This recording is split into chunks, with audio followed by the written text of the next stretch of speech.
After weeks of blocking the blockbuster deal, Stanley Roberts says yes. Trade is made. Stanley waves bye-bye. Mark has details next.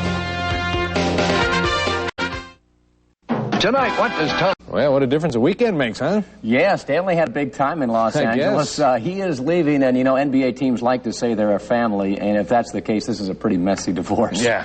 Neither side saying some nice things tonight. In any event, after that weekend in L.A., Stanley Roberts has changed his mind about playing for the Clippers, and today he waived that no-trade clause in his contract, allowing a 3-team, 5-player cross-country deal to come together.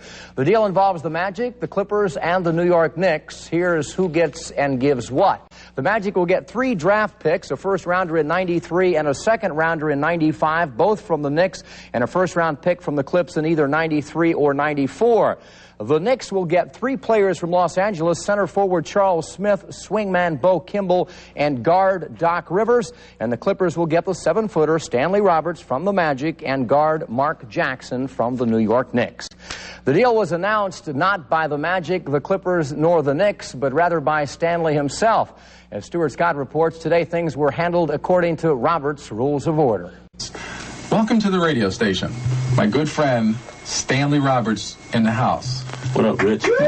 Now, normally... In the end, Stanley Roberts did it his way, not standing next to Pat Williams saying how great things are, but instead dismissing the Magic altogether, making the announcement on his own live on 102 Jam's radio station. The trade has went through. Now I play for the LA Clippers. But the press conference was on the radio? Yeah. So what time did this happen? Stanley broke the news at 5:20. 5:20. Now, it's interesting because the 3 clubs had agreed very, very specifically that this story would break at 7 o'clock Eastern time. And Stanley just scooped all of us. Unbelievable. Believe it, Pat. Stanley had his own agenda and his own reasons for deciding to finally go along with the trade. You know, it's a choice that I had to make. You know, the Magic didn't want me, so I had to choose to do what I thought best. I couldn't play for a team that very well. They didn't want me. Robert says part of the reason he held the trade up for so long is because when the deal was first drawn up, no one told him, even though Stanley claims the Magic knew he was looking for a house here in Orlando. You know, I didn't think it was fair that they just up and called me and said, look, we got this 3-way trade deal going on, and, you know, you need to make a decision in 20 minutes. I didn't think that was right, so I took my time and decided on what I want to do with my life. But the Magic tell a different story. They say Stanley was wanted and appreciated. They also contend they only knew about the potential trade 2 days before telling him, and it would not have been protocol to tell him any sooner.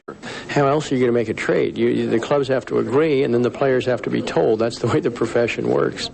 And you do not include a player in a deal or in discussions beforehand and get his opinions. Whether Stanley was treated fairly or not is a moot point now because, in a sense, both sides make out well. The Magic clear up some more money room under the salary cap and will get 2 future first-round draft picks. As for the big fella, he says so long to O-Town, hello Tinseltown, where he'll be the main man, hands down. Stuart Scott, 2 News Sports.